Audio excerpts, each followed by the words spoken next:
There you go. Oh, yeah, nice catfish. Hey, and my other bobber's going down.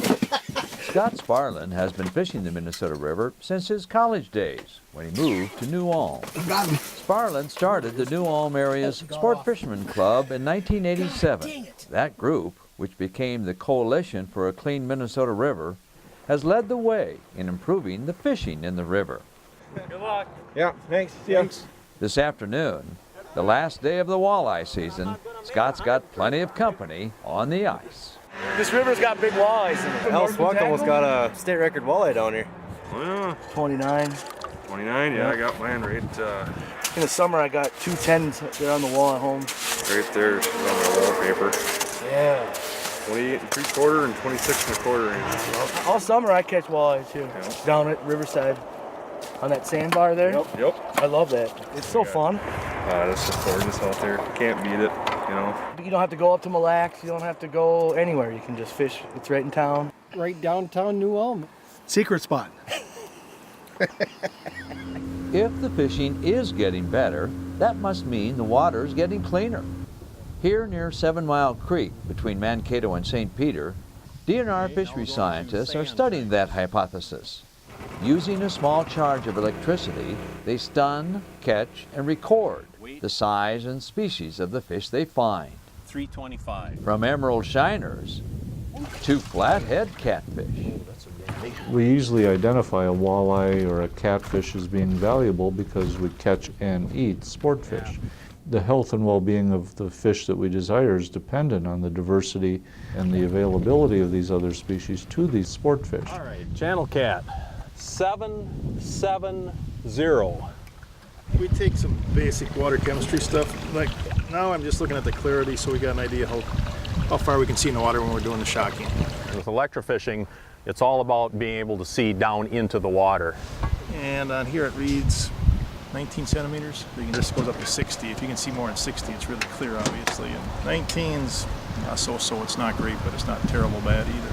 Recently, as the 50s, a professor at the university that wrote a book about the distribution of Minnesota fishes did seine hulls out there and really found peas and carrots from canning factories as well as human waste from unsewered communities in his seine hulls, and not surprisingly, very few fish. And that fish weighs 465. By taking those scales, we just get to see how many year classes there are. If we're seeing multiple year classes, we know we've got reproduction going on somewhere in the system. Boy, they're in great shape. Fish communities integrate all the decisions that are made on the land. And so if you've got a habitat and water quality sensitive species like a paddlefish or a blue sucker or black buffalo, these are indications that there's enough high quality habitat for some of these species to start re-entering the river and hopefully start having self-reproducing populations. Beautiful shape, so robust. 30. Recent surveys have showed over 70 different species of fish are now found in the Minnesota River. Some of them are really sensitive to water quality and other habitat parameters. I've been impressed so far. I mean, we've really had a lot of species here. I mean, we're probably at 25 to 30 species of fish, and that's diversity, and good things are at least beginning to occur here in Minnesota. We certainly got to be watching the fish in it because that's one of the big recreational aspects of the river. The public's starting to demand that they want us to be out here working on this resource and taking care of it. And they should, because this is a tremendous resource and it's getting more and more attention all the time. They're actually one of the species that they do target out here, especially even as you get down toward the cities.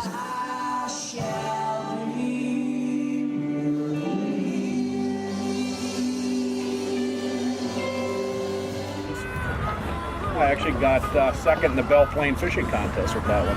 That's a handle. I think just the average Joe can go out to the river. Like I said, when I was a kid, I can tell you what it was like where I used to fish, and I can go down there now and there's a marked improvement. I can see it and I know it. In the state of Minnesota, walleyes and lakes have tended to be a higher priority for us to manage. But we're starting to invest more time in our major rivers and more time in our river and stream resources as we can. Rivers and streams connected to lakes, that connectivity of resources is really, really important for the health of our fisheries. Indeed, declining sediment levels and reduced phosphorus pollution are improving the health of the fish in the Minnesota River and its tributaries.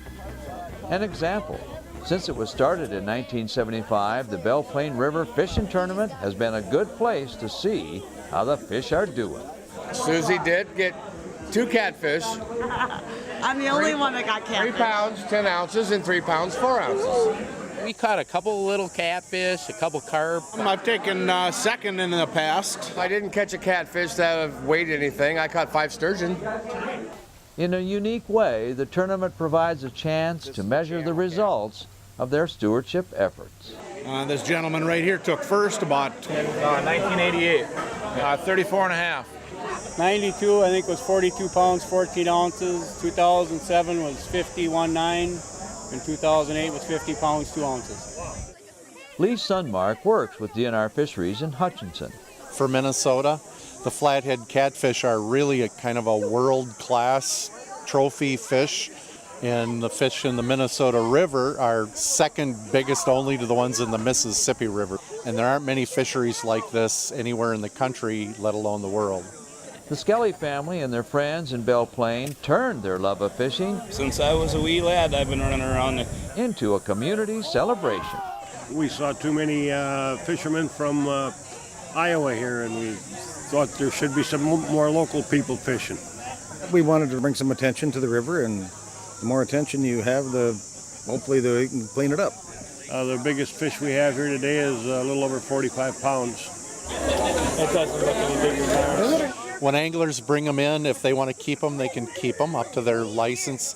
If they want to just turn them over to us, we take care of them and get them back to the river. The people that care mostly about the fish are the ones that fish for them. So there's a lot more sportsmanship, a lot more people that care for the fish. I think there's some big fish in here. Just got to be lucky to get them. People are way more conscious about how to treat the fish. They bring them in great big tubs and coolers. I think every fisherman's got a designated fish cooler. Maybe some of them put their beer in there first, I don't know. Over the years, people have learned how to fish the river better, and you can see we've got the DNR here now, and they're from the fishery department. We've been working at the Franklin Catfish Derby days for more than 2 decades, and we just thought we'd plug ourselves in here too to be helpful to the tournament and to care for the fish. Oh my gosh, look at that. I know. Well, it's really great that kids are so dang excited about this stuff. We don't want them to handle the fish too much, so there's kind of a balancing act that we do here. How big is the biggest one? 45.5. People go up north and they spend a lot of money to catch a big fish, and they're never as big as the ones we can get right here locally. It's all about the camaraderie. I have many friends back here, and it's a great tradition. I get to spend a night on the river with my boys. They love to fish, and I just love it, love it, love it. I look forward to this just as I would Christmas. It's fishing. You know, nothing says Minnesota more than fishing. And in the Minnesota River these days, the fishing is better, the fish are bigger, and there's more of them. And you can eat them. Get this, the fish consumption advisories for walleye in the Minnesota River are the same as those in the upper Mississippi. So, bon appetit. Well, that concludes our story about the folks working to preserve the Minnesota River. And after these years, we know this: working together, we are saving the Minnesota River. Thanks for watching. To learn how you can help save the Minnesota River, visit minriver.net. The next thing that you know, the whole town was involved at doing all the things to get the river's problem solved. They were cleaning and a-dreaming what the river could become. And while they were working, they were having lots of fun. Cleaning up,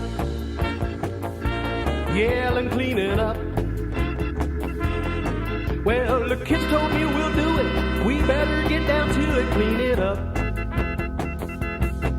Well, the kids told me we'll do it. We better get down to it, clean it up.